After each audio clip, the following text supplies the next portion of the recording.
أستغفر لي ولوالدي ولجميع المؤمنين والمؤمنات والمسلمين والمسلمات الأحياء منهم والأموات أي رب العالمين সালাতুল মাগরিবের নামাজ আদায় করে সালাতুল ইশাকে সামনে রেখে গুনার বোঝা মাথায় লইয়া ভিক্ষুকের ন্যায় তোমার শাহী দরবারে দুইখানা হাত বাড়াইলাম রে মালিক। মালিক, দুনিয়ার ভিক্ষুক যখন ভিক্ষা করতে একটা ঘরে যায়, ওই ঘর থেকে যখন তাকে ফিরাইয়া দেয় আরেকটা ঘরে যায়, আরেকটা ঘরে যায়, এমনি করতে করতে পুরো বেলায় তার একটা আয়ের ব্যবস্থা হয়ে যায়, ইনকামের ব্যবস্থা হয়ে যায়, তার রিজিক হয়ে যায়, তার চলাচলের ব্যবস্থা হয়ে যায়। কিন্তু মালিক, তুমি তো এক, তুমি তো অদ্বিতীয়, তোমার তো কোনো শরিক নাই। তুমি যদি আমাদেরকে ফিরাইয়া দাও মালিক, আমাদের কোনো দ্বিতীয় অপশন নাই রে মালিক।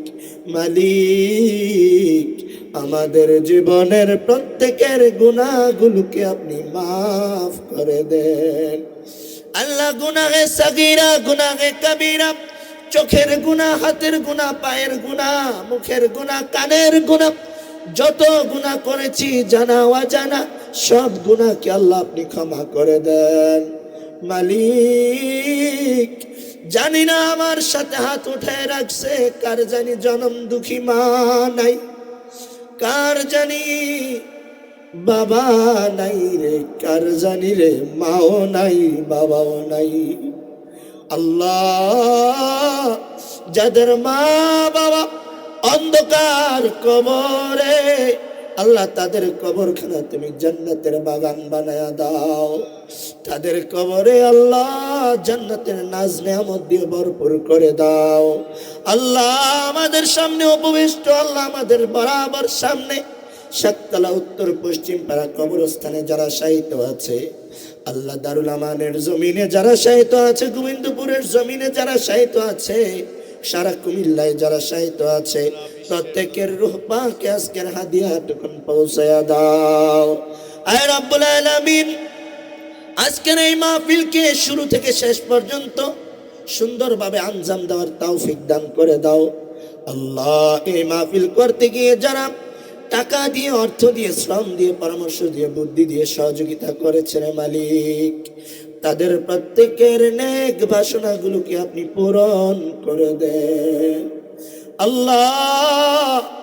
জানি না কার মনের কি আশা, কার মনের কি বাসনা, কার মনের কি নেক আশা, আল্লাহ প্রত্যেকের মনের আশাটুকুন পূরণ করে দেন আল্লাহ। পর্দার আড়ালে আমার মা বোনেরা হাত তুলেছে রে মালিক, আমার মা বোনদের মনের নেক বাসনাগুলোকে আপনি কবুল আর মঞ্জুর করে নেন আল্লাহ। আমাদের পিতা মাতা যারা দুনিয়ার জমিনে বেঁচে আছে, প্রত্যেকের নেক হায়াত বৃদ্ধি করে দেন আয় রব্বুল আলামিন।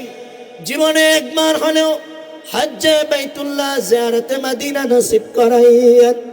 জীবনে একবার হলেও স্বপ্নে যুগে আল্লাহ আপনার হাবিব দুস্ত, আপনার দোস্ত নবী নূর নবী আমার মুহাম্মদুর মুস্তাফা সাল্লাল্লাহু আলাইহি ওয়াসাল্লামকে স্বপ্নে যুগে একবার হলেও দেখার সৌভাগ্য দান করে দিয়েন মালিক। বাবা আদম আলাইহিস সালামতে সীমার পর্যন্ত, সীমার অন্ত পর্যন্ত যারা এক যারা পরিমাণ ঈমান নিয়ে অন্ধকার কবরে শায়িত আছে আল্লাহ, তাদের প্রত্যেকের রূহ পাকে আজকের হাদিয়াটুকুন পৌঁছে দেন আল্লাহ।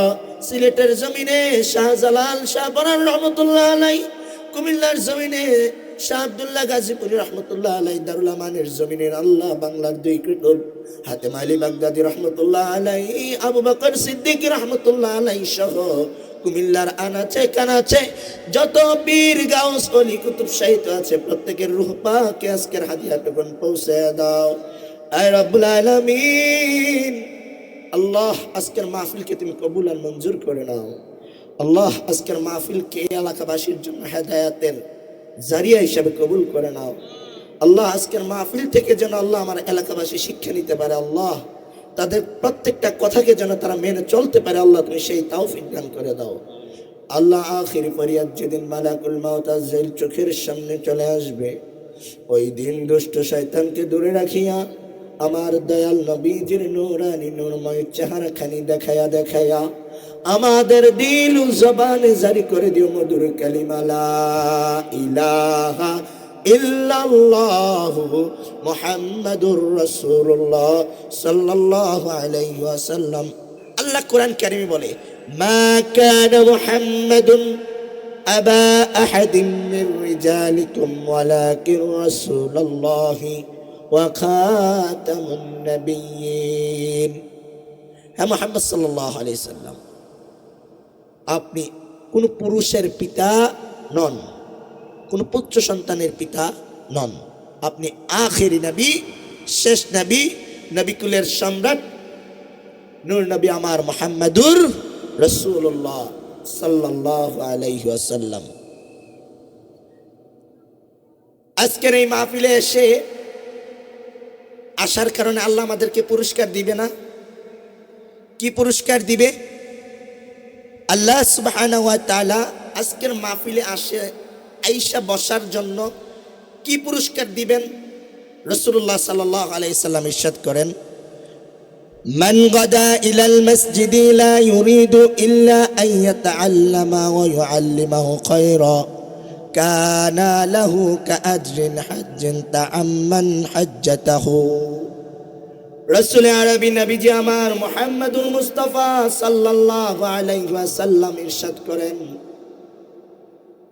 আমার উম্মতের মধ্যে যে ব্যক্তি আল্লাহর ঘর মসজিদে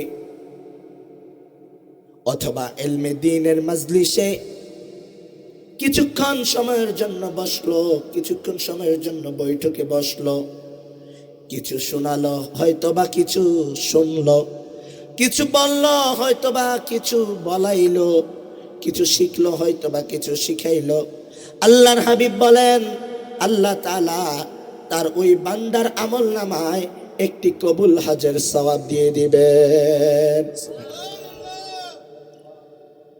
আপনার আমল নামায় একটি কবুল হজের সওয়াব আছে, মানে সুনান বুখারীর বর্ণনায় বুখারীতে এসেছে, আল হজ্জুল মাবরুর লাইসা লাহুল জাযাউ ইল্লাল জান্নাহ। কাল কিয়ামতের ময়দানে কঠিন মুসিবতের সময় যখন স্বামী তার স্ত্রীকে চিনবে না, স্ত্রী তার স্বামীকে চিনবে না, পিতা তার পুত্রকে চিনবে না, পুত্র তার পিতাকে চিনবে না, ভাই তার বোনকে চিনবে না, বোন তার ভাইকে চিনবে না, ওই কঠিন মুসিবতের সময় যখন নফসি নফসি করে চিৎকার করতে লাগবে, ওই মুহূর্তে আল্লাহ তাআলা তার ওই সকল বান্দাদেরকে ডেকে বলবে, ও আমার বান্দারা, যারা নাকি দুনিয়াতে একটা দ্বীনি মজলিসে বসেছ, ওই বান্দাদেরকে ডেকে বলবে, ও আমার বান্দা, আজকে তোমাদের অন্য কোনো আমলের দিকে আমি কর্ণপাত করলাম না, তোমাদের অন্য সব আমলে ত্রুটি থাকতে পারে, কিন্তু তোমাদের আমল নামায় একটা কবুল হজের সওয়াব আছে, আর একটা কবুল হজের সওয়াব থাকার কারণে আজকে আমি তোমারে আমার জান্নাতটারে দিয়ে দিলাম। তাহলে যারা মজলিসে এসে বসবে, ইলমে দ্বীনের মজলিসে বসবে, তাদেরকে আল্লাহ একটা কবুল হজের সওয়াব দিবে, আর আমার আপনার আমল নামায় একটা কবুল হজের সওয়াব আছে, মানে আপনার জন্য আল্লাহর একটা জান্নাত অপেক্ষা করতেছে। সুবহানাল্লাহ।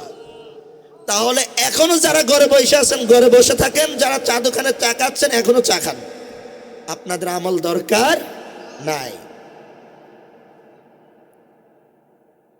ভূমিকাতে আর কিছু বললাম না। আজকে আরবি মাসের কত তারিখ? রজবের কত তারিখ? 26 তারিখ। ঠিক রজবের 26 তারিখ দিবাগত রাতে আমার নবী, দু জাহানের বাদশা নবী, সরওয়ারে কায়নাত, রাহমাতুল লিল আলামিন, নূর নবী মুহাম্মদুর মুস্তাফা সাল্লাল্লাহু আলাইহি ওয়াসাল্লামকে আল্লাহ রাব্বুল আলামিন রজব মাসের 26 তারিখ দিবাগত রাত্রে বাবে উম্মে হানি থেকে বাইতুল মুকদ্দাস বাইতুল মুকাদ্দাস থেকে লক্ষাধিক নবী এবং রাসূলদের ইমাম বানিয়ে আল্লাহ রাব্বুল আলামিন তার হাবিবকে ধূলির ধরা থেকে অতিক্রম করে লফট গ্র্যাভিটেশন মধ্যাকর্ষণ শক্তি অতিক্রম করে এক এক করে 7টা আসমানকে পাড়ি দিয়ে সিদরাতুল মুনতাহার উপরে লাজামান লামাকান পাড়ি দিয়ে 70,000 নূরের পর্দাকে ছেদ করে আল্লাহ রাব্বুল আলামিন তার প্রিয় হাবিবকে আরশুর রহমানে আরশে আজিমে আল্লাহ তাআলা তার হাবিব মুহাম্মদ সাল্লাল্লাহু আলাইহি ওয়াসাল্লামকে রাতের বেলায় ভ্রমণ করিয়েছেন। আবার আল্লাহ তাআলা এই রাতের বেলায় এই জমিনে পৌঁছে দিয়েছেন। সন্দেহ আছে রাসূলুল্লাহর মেরাজ সত্য না মিথ্যা? চর্মচোখে না স্বপ্ন যুগে? চর্মচোখে না স্বপ্ন যুগে? চর্মচোখে সশরীরে। আল্লাহ রাব্বুল আলামিন কুরআন কারীমে বলেন সুবহানাল্লাযী আসরা বিআবদিহি লাইলাম মিনাল মাসজিদিল হারাম ইলাল মাসজিদিল আকসা। মহান আল্লাহ রাব্বুল আলামিন বলেন তিনি সেই সত্তা যিনি পূত পবিত্র, যাকে কোনো অক্ষমতায় ধরে না, যাকে কোনো জড়তায় ধরে না, যাকে কোনো অপারগতায় স্পর্শ করে না। সেই আল্লাহ রাব্বুল আলামিন তার প্রিয় হাবিবকে রাতের বেলায় বাইতুল মুকাদ্দাস থেকে আরশে আজিম পর্যন্ত ভ্রমণ করিয়েছেন। চিৎকার মেরে বলা যাবে কি সুবহানাল্লাহ। রাসূলুল্লাহ সাল্লাল্লাহু আলাইহি ওয়াসাল্লামের মেরাজ সশরীরে হয়েছে, চর্মচোখে হয়েছে। যারা এটাতে সন্দেহ করবে মনে রাখবেন তাদের ঈমানে গলদ আছে। তাদের ফতোয়াবাজি শুধু মেরাজে না, বরাতে তাদের ফতোয়াবাজি, বরাতে মিলাদুন নবীতে ফিতনা ফাসাদ ছড়ানো শুধু তাদের কাজ। সমালোচনা করতে বসি নাই, কিন্তু আমরা দেখি যখন মেরাজের মাস আসে ফতোয়াবাজি শুরু করে দেয়। রাসূলুল্লাহ সাল্লাল্লাহু আলাইহি ওয়াসাল্লামের মেরাজ স্বপ্ন যুগে হয়েছে, লাইভ বার্তা দেয়। বলেন নাউজুবিল্লাহ। আল্লাহর কোরআনের আয়াতকে অস্বীকার করো মিয়া। ভাইরা আমার, এই শয়তানি এখন থেকে নয়, ১৫০০ বছর আগে থেকে এই শয়তানি।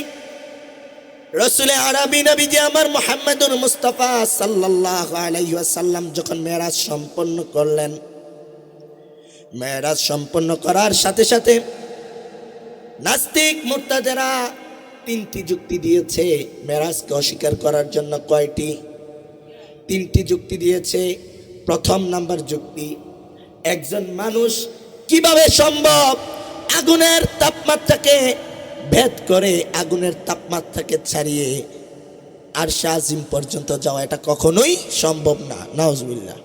নাম্বার 2, যারা এখনকার মৌলবীরা ফতোয়াবাজের মৌলবীরা ফতোয়াবাজি করে স্বপ্ন যুগে, ওই সময় রাসূলুল্লাহর সময়ও দুই নাম্বার তাদের যুক্তি ছিল রাসূলুল্লাহ সাল্লাল্লাহু আলাইহি ওয়াসাল্লাম স্বপ্ন যুগে মেরাজ হয়েছে, নাউজুবিল্লাহ। নাম্বার 3, একজন মানুষ কিভাবে সম্ভব এক রাতের সামান্য অংশে ৭০,০০০ নূরের পর্দা আগুনের তাপমাত্রাকে ভেদ করে গেছে। তো এটা কিভাবে সম্ভব? কিন্তু অক্সিজেন ছাড়া মানুষ বাঁচে কিভাবে? তাদের যুক্তি। কিন্তু বর্তমান বিজ্ঞান, তাফসীর, আল্লাহর ৩০ পারা কোরআন তাদের দাঁত ভাঙা জবাব দিয়ে রাসূলুল্লাহ সাল্লাল্লাহু আলাইহি ওয়াসাল্লামের মেরাজকে স্বীকৃতি দিয়ে সত্য প্রমাণ করেছেন। বলি সুবহানাল্লাহ। আসেন, প্রথম যুক্তি যে আগুনের তাপমাত্রাকে ভেদ করে কিভাবে রাসূলুল্লাহ সাল্লাল্লাহু আলাইহি ওয়াসাল্লাম আরশুল্লাহিল আযিমে গিয়েছেন। আসেন আমরা প্রথম যুক্তি খণ্ডন করে দেখি তাতে কি আছে। আচ্ছা বলেন তো, আগুনের মধ্যে বাঁচায় রাখার মালিক কে? আগুনের মধ্যে বাঁচায় রাখতে পারেন কে? তার দৃষ্টান্ত আসেনি? আসেনি? আল্লাহর প্রিয় খলিলুল্লাহ ইব্রাহিম খলিলুল্লাহ, ইব্রাহিম খলিলুল্লাহ যখন দাওয়াত দেওয়া শুরু করলেন, তার কালিমার ইব্রাহিম খলিলুল্লাহ যখন পড়তে লাগলেন, লা ইলাহা ইল্লাল্লাহু ইব্রাহিম খলিলুল্লাহ। ইব্রাহিম আলাইহিস সালাম যখন তার এই কালিমার দাওয়াত দেওয়া শুরু করলো, নমরুদ তার আপন পিতা সহ তার বিরোধিতা শুরু করলো। তার পিতা যখন তার বিরোধিতা শুরু করলো, একদিন ইব্রাহিম আলাইহিস সালামের পিতা ইব্রাহিম আলাইহিস সালামকে মূর্তিগুলোকে পাহারা দেওয়ার জন্য রেখে গেল। কি করার জন্য? মূর্তিগুলোরে পাহারা দেওয়ার জন্য রেখে গেল। কাকে? আল্লাহর খলিলুল্লাহ ইব্রাহিম আলাইহিস সালামকে। ইব্রাহিম আলাইহিস সালাম মনে মনে বলে, যাও, আমি পাহারা দিব, দেওয়ার মতো দিব। ইব্রাহিম আলাইহিস সালাম দাঁড়ালেন, আর সবাই চলে গেলেন তাদের কাফেলা নিয়ে। ইব্রাহিম আলাইহিস সালাম মূর্তির কাছ থেকে একটা কোঠার নিলেন। কোঠার নিয়ে তিনি প্রত্যেকটা মূর্তিকে ভাঙা শুরু করলেন, তছনছ করে ফেললেন। করে সবচাইতে বড় যেই ঠাকুর, সবচাইতে বড় যেই মূর্তি, ওই মূর্তির কাঁধে নিয়ে আবার কোঠারটাকে রেখে দিলেন। রেখে দাঁড়িয়ে আছেন। আবার কাফেলা ফিরে আসলো, এসে কয়, একই সর্বনাশ, মূর্তি কই? ইব্রাহিম আলাইহিস সালামকে জিজ্ঞেস করলো নমরুদ। ইব্রাহিম আলাইহিস সালামের পিতা, সমাজবাসী সবাই জিজ্ঞেস করলো, এই ইব্রাহিম, তোমাকে না পাহারা দেওয়ার জন্য রেখে গিয়েছি, তুমি থাকতে কে ভাঙলো? ইব্রাহিম আলাইহিস সালাম কি ছিলেন? আল্লাহর নবী, আল্লাহর বন্ধু। তাইলে ইব্রাহিম আলাইহিস সালাম কি মিথ্যা বলতে পারে যে আমি ভাঙছি না? কইতে পারে? কখনোই না। ইব্রাহিম আলাইহিস সালাম এখানে মান্তেক, বালাগাত, যারা মাদ্রাসার ছাত্র তারা বুঝবে, মান্তেক খাটিয়েছেন। ইব্রাহিম আলাইহিস সালাম বললেন, যে বাংছে, কে বাংছে না না বাংছে আমারে জিগাও কেন? তোমাদের সত্তাকে জিগাও, তোমাদের সবচাইতে বড় যে মূর্তি তাকে জিজ্ঞাসা করো, কে মূর্তি বাংছে? নমরুদ উত্তর দিল, রে ইব্রাহিম, মাটির তৈরি মূর্তি যদি কথা বলতে পারতো তাহলে কি তোমাকে জিগাই? ইব্রাহিমের মন থেকে ইব্রাহিম আলাইহিস সালাম হাসি দিয়ে বললেন, রে নমরুদ, যে মাটির তৈরি মূর্তি কথা বলতে পারে না, নিজের নিরাপত্তা দিতে পারে না,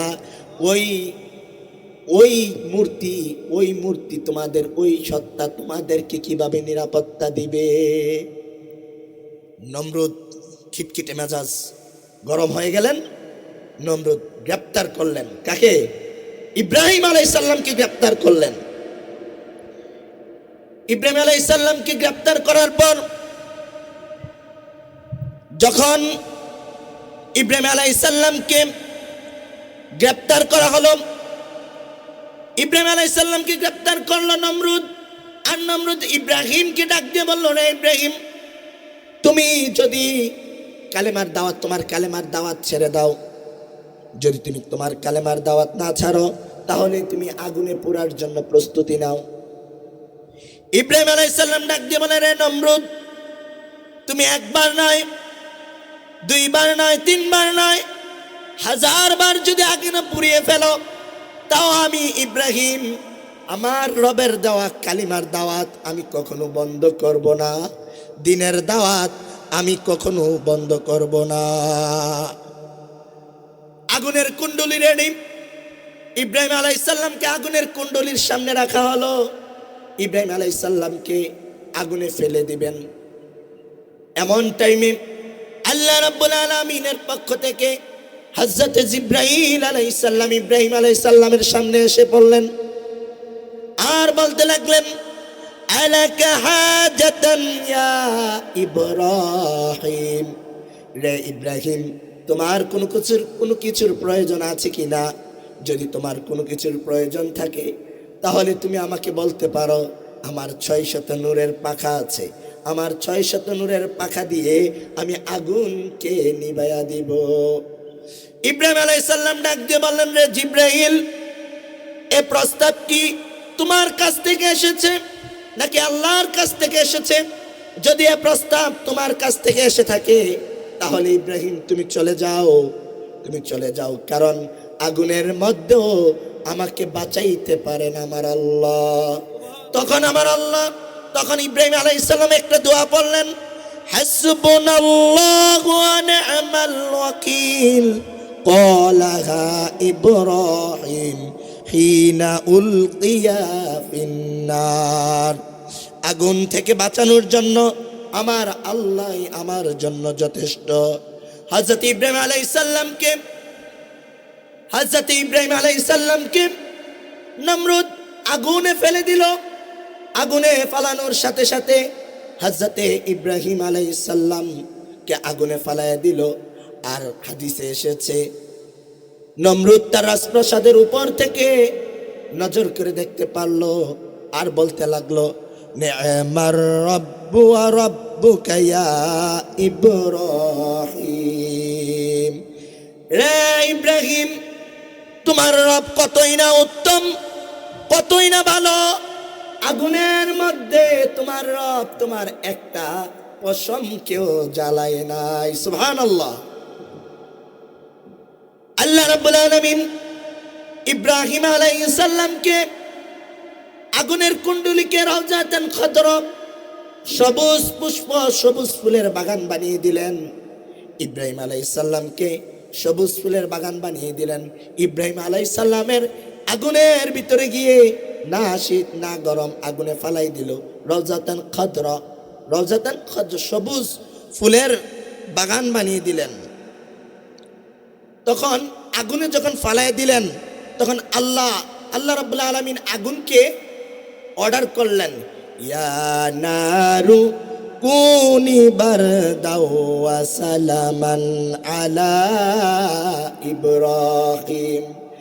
রে আগুন, তুমি আমার ইব্রাহিমের জন্য না শীত না গরম এমন এয়ার কন্ডিশন হয়ে যাও, শীতও লাগবে না ঠান্ডা লাগবে না, আরামদায়ক একটা অবস্থা হয়ে যাও। হাদিস সাক্ষী, আল্লাহ রাব্বুল আলামিনের এই কথা বলার সাথে সাথে আগুন এমন আরামদায়ক ঠান্ডা হয়েছে, ইব্রাহিম আলাইহিস সালামের একটা পশমকেও আগুন পুড়ে নাই। ইব্রাহিম জান্নাতে হাসি হাসতেছেন, সুবহানাল্লাহ। আর ইব্রাহিম আলাইহিস সালামের ওই আগুনের কুণ্ডুলিটা হাদিসে এসেছে রাউজাতান খদরা, সবুজ ফুলের বাগান। তাহলে আগুনের মধ্যে বাঁচায় রাখতে পারেন কে? আবার যদি বর্তমান সায়েন্টিফিক ভাবে আপনি চিন্তা করেন, আমাদের সামনে যদি একটা মোমবাতি রাখা হয়, মোমবাতির ভিতরে আগুন ধরে দিলে আমরা যদি হালকা একটু দ্রুত গতিতে আঙ্গুলটাকে আনা নেওয়া করি, আমাদের আঙ্গুলে কি আগুন লাগে? আগুন লাগে না। নাস্তিকদের এই যুক্তি যে কিভাবে আগুনের তাপমাত্রাকে ভেদ করে আল্লাহর হাবিব আরশে আজিমে গিয়েছেন, কিন্তু দুনিয়ার আমার হাতের আঙ্গুলের স্পিড কতই হবে, এটার ভিতরে আগুন লাগে না। কিন্তু রাসূলুল্লাহ সাল্লাল্লাহু আলাইহি ওয়াসাল্লামকে মেরাজে যাওয়ার জন্য যে বাহনটা ব্যবহার করা হয়েছে তার নাম হচ্ছে বুরাক। তার নাম কি? বুরাক। বুরাকের গতি কেমন ছিল? বর্তমান বিদ্যুতের গতি কত, আলোর গতি কত? সেকেন্ডে 1,86,000, তার চাইতে 1000 গুণ গতি বেশি ছিল বুরাকের। এমন গতি দিয়ে নিয়ে গিয়েছেন, আগুনের তাপমাত্রা কি ছিল রাসূলুল্লাহ বলতে পারবেন না। সুবহানাল্লাহ। মহাকাশে গিয়ে রাসূল আরবি নবী আমার মুহাম্মদুর মুস্তাফা সাল্লাল্লাহু আলাইহি ওয়াসাল্লাম যে শব্দ শুনতে পেয়েছেন, বর্তমান মেডিকেল সায়েন্স তা গবেষণা করেছে। রাসূলুল্লাহ যখন মেরাজ থেকে আসলেন, আসার পরে মেরাজ সম্পূর্ণ করে আসার পরে আবু জাহেল কাফেরেরা রাসূলুল্লাহকে প্রশ্ন করলেন যে আপনি তো বাইতুল মুকাদ্দাসে আগে গিয়েছেন, আপনার বাইতুল মুকাদ্দাসে কয়টা দরজা ছিল, কয়টা জানালা ছিল, কয়টা প্যান ছিল? আচ্ছা বলেন তো, আপনারা এখানে মাহফিলে এসেছেন, আদৌ কি গণেছেন কয়টা লাইট আছে? এখনো কি গণেছেন আমরা স্টেজে কয়জন আছি? বাসায় যাওয়ার পরে যদি বিবি জিগায় মাহফিলে যে গেছে কয়টা লাইট আছিল, কয়টা বক্তা, কয়জন বইছে এক লগে, কইতে পারবেন? পারবেন না। কিন্তু রাসূলুল্লাহ বলল, যখন তারা আমাকে প্রশ্ন করলো আমি চুপ হয়ে গেলাম, চক্ষুদ্বয় বন্ধ করলাম। আর আমার আল্লাহ রাব্বুল আলামিন হযরত জিবরাইল আলাইহিস সালামের মাধ্যমে বাইতুল মুকাদ্দাসটাকে আমার সামনে তুলে ধরলো। আর আমি গনে গনে বলে দিলাম কয়টা জানালা ছিল, কয়টা দরজা ছিল, কয়টা পাখা ছিল। চিৎকার মেরে বলেন না আল্লাহু আকবার। আবু জাহেল বলল, আচ্ছা মুহাম্মদ, তুমি যেভাবে বলেছ, তুমি যে বলেছ মেরাজে গিয়েছ, তুমি যে বলেছ রাতের সামান্য অংশে বাইতুল মুকাদ্দাসে গিয়েছ, ওখান থেকে আল্লাহর সাক্ষাৎ লাভের জন্য মেরাজে গিয়েছ, আমি কি সেটা প্রচার করব? আল্লাহর হাবিব নবীজি আমার নূর নবী মুহাম্মদুর মুস্তাফা সাল্লাল্লাহু আলাইহি ওয়াসাল্লাম বলে দিলেন, রে আবু জাহেল, বলে দাও, তুমি প্রচার করে দাও। আবু জাহেল রাসূলুল্লাহর দরবার থেকে বের হয়ে গেলেন।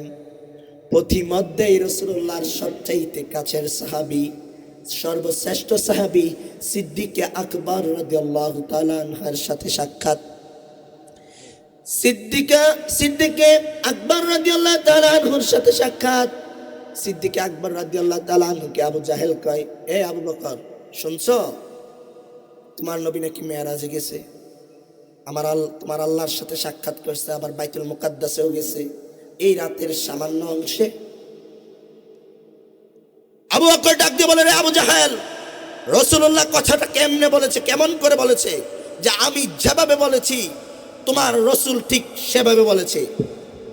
আবু বকর ডাক দিয়ে বলে, রে আবু জাহেল, যদি রাসূলুল্লাহ সাল্লাল্লাহু আলাইহি ওয়াসাল্লাম এমন ভাবে বলে থাকে, তাহলে এটা চিরসত্য, মহাসত্য, ইউনিভার্সাল ট্রুথ, তা অস্বীকার করার কারোর ক্ষমতা নাই। আমি বিশ্বাস করে নিলাম রাসূলুল্লাহ সাল্লাল্লাহু আলাইহি ওয়াসাল্লাম রাতের সামান্য অংশে বাবে উম্মে হানি থেকে বাইতুল মুকাদ্দাস থেকে আল্লাহর আরশুল্লাহিল আযীম পর্যন্ত গিয়েছে, তা আমি বিনা চ্যালেঞ্জে বিশ্বাস করে নিলাম। সুবহানাল্লাহ। সিদ্দিক আকবর রাদিয়াল্লাহু তাআলা আনহু আবু জাহেলের সামনে থেকে এসে রাসূলুল্লাহর দরবারে গেলেন, বললেন, ইয়া রাসূলুল্লাহ, রাসূলুল্লাহকে বললেন, ইয়া রাসূলুল্লাহ, ইয়া হাবিবাল্লাহ, ওগো নবীজি আমার, আপনি নাকি রাতের সামান্য অংশে মেরাজে গিয়েছেন, আল্লাহর দিদার লাভ করতে গিয়েছেন। রাসূলুল্লাহ সাল্লাল্লাহু আলাইহি ওয়াসাল্লামের আবু বকরের এই কথা শুনে রাসূলুল্লাহ সাল্লাল্লাহু আলাইহি ওয়াসাল্লাম বললেন, আবু বকর তুমি শুনছো কোত্থেকে? বলে, আবু জাহেল বলেছে। আবু জাহেল কি বলেছে? আবু জাহেল বলেছে আপনি নাকি রাতের সামান্য অংশে মেরাজে গিয়েছেন, তুমি কি বলেছ? রাসূলুল্লাহর সামনে আবু বকর রাদিয়াল্লাহু তাআলা আনহু বললাম, ইয়া রাসূলুল্লাহ, ইয়া হাবিবাল্লাহ, আমি বলেছি রাসূলুল্লাহ সাল্লাল্লাহু আলাইহি ওয়াসাল্লাম যেহেতু বলেছে মেরাজে গিয়েছেন, সেটা ইউনিভার্সাল ট্রুথ, মহাসত্য, চিরসত্য, তা অস্বীকার করার মতো কারোর ক্ষমতা নাই, আমি বিশ্বাস করে নিলাম। রাসূলুল্লাহ ডাক দিয়ে বলেন, রে আবু বকর, ও আবু বকর, আজ থেকে তোমার নাম আবু বকর নয়, আমি তোমার নামের সাথে টাইটেল লাগাই দিলাম আবু বকর সিদ্দিক, সিদ্দিকে আকবর। বিনা চ্যালেঞ্জে আমার মেরাজকে স্বীকৃতি প্রদান করার কারণে, বিশ্বাস করার কারণে আজ থেকে তুমি আবু বকর সিদ্দিক, সিদ্দিকে আকবর হয়ে গেলা। সুবহানাল্লাহ। তাহলে রাসূলুল্লাহর মেরাজ সত্য, সত্য। রাসূলুল্লাহর মেরাজ সশরীরে হয়েছে, রাসূলুল্লাহর মেরাজ চর্মচোখে হয়েছে। রাসূলুল্লাহ সাল্লাল্লাহু আলাইহি ওয়াসাল্লাম মেরাজে গেলেন, মেরাজ থেকে আসার সময় উম্মতের জন্য কি নিয়ে এসেছেন? 5 ওয়াক্ত নামাজ নিয়ে এসেছেন, কিন্তু নামাজের অঙ্কটা আরো বেশি ছিল, 50 ওয়াক্ত নামাজ ছিল। কিন্তু এখন দেখা যায় 5 ওয়াক্ত নামাজের দিকে তাকাইলেই মসজিদে মুসল্লি খুঁজে পাওয়া যায় না, মসজিদে মুসল্লি খুঁজে পাওয়া যায় না। ফজরের সময় আমরা তাকায় দেখি মসজিদে সামান্য হাতে গোনা 4, 5, 6 জন, কিন্তু রাসূলুল্লাহ সাল্লাল্লাহু আলাইহি ওয়াসাল্লাম মেরাজে গিয়ে তার উম্মতের জন্য উপহার এনেছেন 5 ওয়াক্ত নামাজ, 50 ওয়াক্ত ছিল। তো সেটাকে রাসূলুল্লাহ সাল্লাল্লাহু আলাইহি ওয়াসাল্লাম আবদার করতে করতে করতে 9 বার আসা যাওয়ার পরে 45 ওয়াক্ত মাইনাস হয়েছে, 5 ওয়াক্ত রয়ে গিয়েছে। কিন্তু আমরা আজকে 5 ওয়াক্ত নামাজ আদায় করতে পারি না। আজকে আপনার সন্তান কেসুনিতে জড়িত, আপনার সন্তান মাদকে জড়িত, তার একমাত্র দায়ী হবেন আপনারা। তার কারণ কি? নামাজের দাওয়াত দেন নাই, দিয়েছেন? দেন নাই। তাহলে আপনার সন্তান সবার ছোট থেকে যে শিক্ষাটা পাওয়া দরকার ছিল নামাজ, কিন্তু আপনারা সেই শিক্ষাটাই তাকে দিলেন না। তার জন্য আপনার সন্তান আপনার অবাধ্য, তার জন্য আপনার সন্তান আপনার কথা শুনে না। তাই 5 ওয়াক্ত নামাজ আমাদের প্রত্যেকের পড়তে হবে কিনা? পড়তে হবে। রাসূলুল্লাহ সাল্লাল্লাহু আলাইহি ওয়াসাল্লামের শান, মান, ইজ্জত, রাফাত আল্লাহ রাব্বুল আলামিন এতই বুলন্দ করেছেন, এতই বুলন্দ করেছেন। সকল নবী রাসূলগণ আল্লাহ দিদার লাভ করতে চেয়েছেন, পেরেছেন। সকল নবী রাসূলগণ আল্লাহকে দেখতে চেয়েছেন, পেরেছেন। এখন পর্যন্ত রাসূলুল্লাহ ছাড়া কেউ দেখতে পারেন নাই। মুসা আলাইহিস সালাম দেখতে চেয়েছেন, পেরেছেন। মুসা আলাইহিস সালাম বলে, আল্লাহ দেখা দাও, লান তারানি, দেখা দাও। আল্লাহ কয় না, তুমি সহ্য করতে পারবে না। মুসা আলাইহিস সালাম কয় না, আল্লাহ পারবো, দেখা দাও। মুসা আলাইহিস সালাম তুর পর্বতে গেলেন। তুর পর্বতে রাসূলুল্লাহ আল্লাহ রাব্বুল আলামিন তার 70,000 নূরের পর্দার একটা সামান্য অংশ, একটা সরিষার চাইতে ছোট চিকন একটা অংশ ফোকাস করেছেন। মুসা জ্বলে গেলেন, মুসা বেহুশ হয়ে গেলেন। তুর পর্বত জলে সুরমা হয়ে গেলেন। কেউ দেখতে পারে নাই, একমাত্র আমার নবী, নবী কুলের সম্রাট, নবিউল আম্বিয়া, হুজুরে আকরাম, নূরে মুজাসসাম, নূরুন আলা নূর, হাবিবানা শাফিঈনা মুহাম্মাদান সাল্লাল্লাহু আলাইহি ওয়াসাল্লাম শুধু বিনা দরখাস্তে আল্লাহর মেরাজ, আল্লাহর দিদার লাভ করেছেন। আমার রাসূল আল্লাহকে দেখার জন্য বলে নাই। আল্লাহ বিনা দরখাস্তে তার প্রিয় হাবিবকে, তার প্রিয় দোস্তকে কই নিয়েছেন? মেরাজে নিয়েছেন। আল্লাহ রাব্বুল আলামিন সূরাতুল ইনশিরাহ, সূরাতুল ইনশিরার মধ্যে, সূরাতুল ইনশিরার 4 নম্বর আয়াতের ভিতরে বলেছেন, ওয়ারাফা'না লাকা যিকরাক হাবিব, ইয়া রাসূলুল্লাহ, ইয়া হাবিবাল্লাহ, আপনার শান, মান, আপনার তাজকিরা, আপনার আলোচনাকে আমি রাব্বুল আলামিন নিজ হাতে বুলন্দ করেছি, নিজ হাতে সমন্বিত করেছি। সুনান তিরমিজির বর্ণনায় এই আয়াত নাজিল হওয়ার পরে, সুনান তিরমিজির বর্ণনায় নবীজি বলেন, আতানি জিবরিলু ফাকালা ইন্নী রাব্বি ওয়া রাব্বুকা ইয়াকুল আতাদরি কাইফা রাফা আল্লাহু যিকরাক। নবীজি বলেন, জিবরিল আমার কাছে এসে বললেন, ইয়া রাসূলুল্লাহ, ইয়া হাবিবাল্লাহ, ওগো নবীজি, আল্লাহ যে বলেছেন সূরাতুল ইনশিরার 4 নম্বর আয়াতে বলেছেন, আপনার তাজকিরাকে আল্লাহ সমন্বিত করেছেন, সব কিছুর ঊর্ধ্বে রেখেছেন, আপনার আলোচনাকে সব কিছুর ঊর্ধ্বে রেখেছেন, সমন্বিত করেছেন। তা কেমন করে জানেন নাকি? আল্লাহর হাবিব নবীজি আমার উত্তর দিলেন, যিনি তামাম সৃষ্টি জগতের মালিক, যিনি তামাম সৃষ্টি জগতের মালিক, সেই মহান রাব্বুল আলামিনই ভালো জানেন। আল্লাহ রাব্বুল আলামিন তার প্রিয় হাবিবের এ কথার উত্তর শুনে, এ উত্তর শুনে আল্লাহ রাব্বুল আলামিন রাজি ও খুশি হয়ে গেলেন। আল্লাহ রাব্বুল আলামিন রাজি ও খুশি হয়ে হাদিসে কুদসির মাধ্যমে জবাব দিয়েছেন। সুনান তিরমিজিতে এসেছে, ইযা যুকিরতু যুকিরতা মাই হাবিব, আকাশে জমিনে ধুলোকে ভুলোকে, কি জান্নাতে কি লৌহে কলমে, কি জান্নাতের প্রতিটি পাতায় পাতায়, কি আজানে কি নামাজে কি কামতে, যখনই আমি আল্লাহর নাম উচ্চারিত হয়, সঙ্গে আপনি হাবিবুল্লাহর নাম উচ্চারিত হয়, চিৎকার মেরে পড়া যাবে কি সুবহানাল্লাহ। তাহলে আল্লাহ রাব্বুল আলামিন নিয়ম করে দিলেন, যেখানে আমার স্লোগান সেখানে আমার বন্ধুর স্লোগান, যেখানে আমার গুণগান সেখানে আমার বন্ধুর গুণগান, যেখানে তাকবীর তাওহীদের তাকবীর হবে সেখানে রিসালাতের তাকবীর হবে, যেখানে নারায়ে তাকবীর হবে সেখানে নারায়ে রিসালাত হবে। তার জন্য আল্লাহ রাব্বুল আলামিন আরশে আজিমে তার নামের সাথে তার প্রিয় বন্ধু হাবিব নবীজি আমার মুহাম্মদুর মুস্তাফা সাল্লাল্লাহু আলাইহি ওয়াসাল্লামের নাম লিখে রেখেছেন। সুবহানাল্লাহ। হযরত আদম আলাইহিস সালাম, সাইয়্যিদনা আবুনা হযরত আদম আলাইহিস সালাম যখন নাকি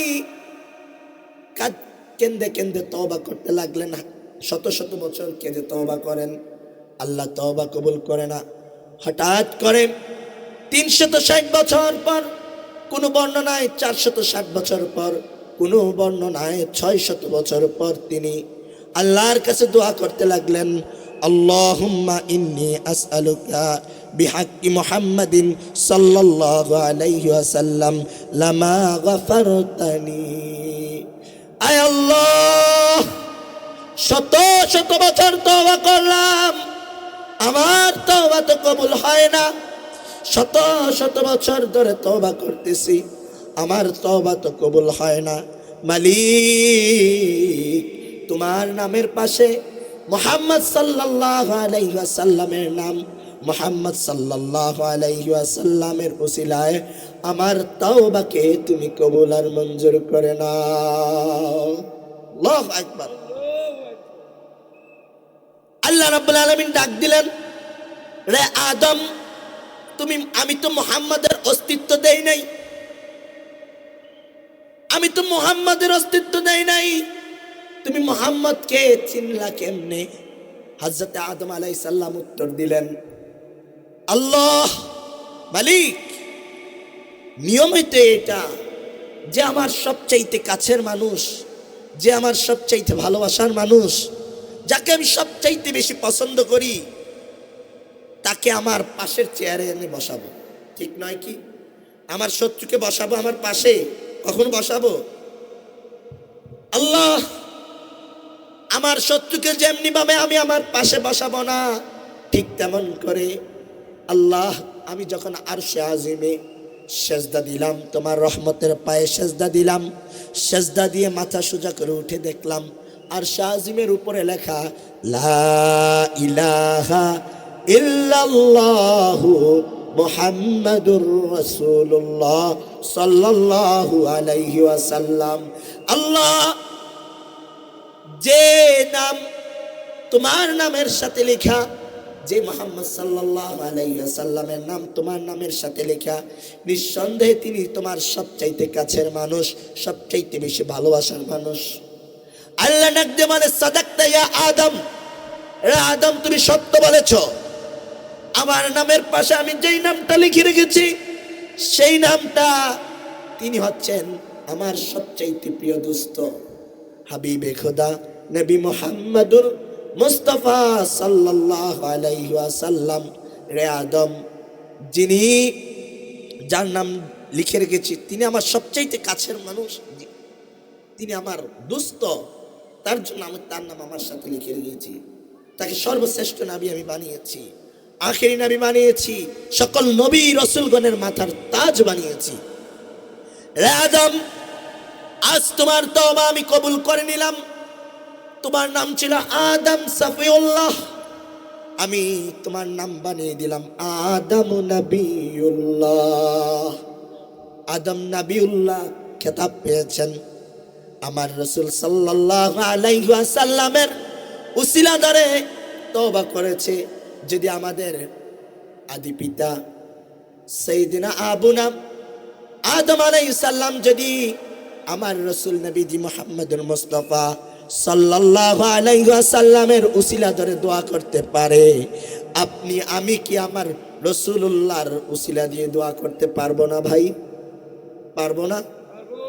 যারা এখানে ফতোয়াবাজি করবে, বেদাতের গন্ধ খুঁজবে, মনে রাখবেন তারা লেবাসদারি মুসলমান, নামদারি মুসলমান, আক্ষরিক অর্থে মুনাফিক। কারণ আমার রাসূল সাল্লাল্লাহু আলাইহি ওয়াসাল্লামের উসিলা ধরে তওবা করেছেন আদম আলাইহিস সালাম, যার তওবা কবুল হয়েছে। আর আমরা তো তার গুনাহগার উম্মত। সুবহানাল্লাহ বলবেন না? আমরা রাসূলুল্লাহর উম্মত, বিনা দরখাস্তে আমরা রাসূলুল্লাহর উম্মত। আমরা কি আল্লাহর কাছে বলেছি আল্লাহ আমাদেরকে আখিরি নবীর উম্মত বানাইও, মুহাম্মদ সাল্লাল্লাহু আলাইহি সাল্লামের উম্মত বানাইও? বলেছিলাম তো। বিনা দরখাস্তে আল্লাহ আমাদেরকে সর্বশ্রেষ্ঠ নবীর উম্মত বানিয়েছেন। আলহামদুলিল্লাহ বলবেন না? তাহলে আদম আলাইহিস সালাম রাসূলুল্লাহ সাল্লাল্লাহু আলাইহি ওয়াসাল্লামের উসিলা ধরে তওবা করেছেন, আর আদম আলাইহিস সালামের তওবা আল্লাহ কবুল করে নিয়েছেন। আর আমি আপনি তওবা করব রাসূলুল্লাহর কদম মুবারকের উসিলায়, আল্লাহর কাছে ক্ষমা চাইব, ওলিয়া উলিয়াদের উসিলায় আল্লাহর কাছে ক্ষমা চাইব, কোনো সমস্যা নাই। তাহলে আজকের মাহফিলে শানে রিসালাতের সম্পর্কে অনেকে আলোচনা করবে, অনেক আলোচকরা আলোচনা করবে, কিন্তু মাহফিলটা সার্থকতায় পৌঁছাতে হলে আমাদের কি করতে হবে? আলেম ওলামারা যে আলোচনা করবে সেই আলোচনাগুলো আমাদেরকে মেনে আমল করে নিতে হবে, তাহলে আজকের মাহফিলটা সার্থক হয়ে যাবে। আরেকটা ওয়াদা করে নিতে হবে, আজকের মাহফিলের পর থেকে আর এক ওয়াক্ত নামাজ আমরা ছাড়ব না।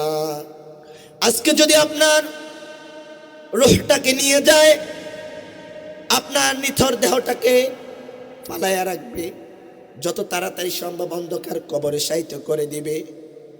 একবার ওই চিন্তা করবে না বাড়িটা আমার বাবার কিনা, আমার বাবার সাথে আমার এই বাড়িটা কবরে দিয়ে দেই, আমার বাবার এই অর্থ সম্পদ গুলো দিয়ে দেই, কিন্তু দেই নাই, দেয় না, এমনি জানাজা দিয়ে দাফন করে দেয়। তাহলে করোর জন্য অনুরোধ, ভাইরা আমার এলাকাবাসী, আপনাদের পাগুলো আগায় দিবেন, আপনাদের পাগুলোর ভিতরে হাত থেকে বলে যাই, অন্তত পক্ষে দৈনিক 5 ওয়াক্ত নামাজ জামাতের সাথে আদায় করার চেষ্টা করবেন।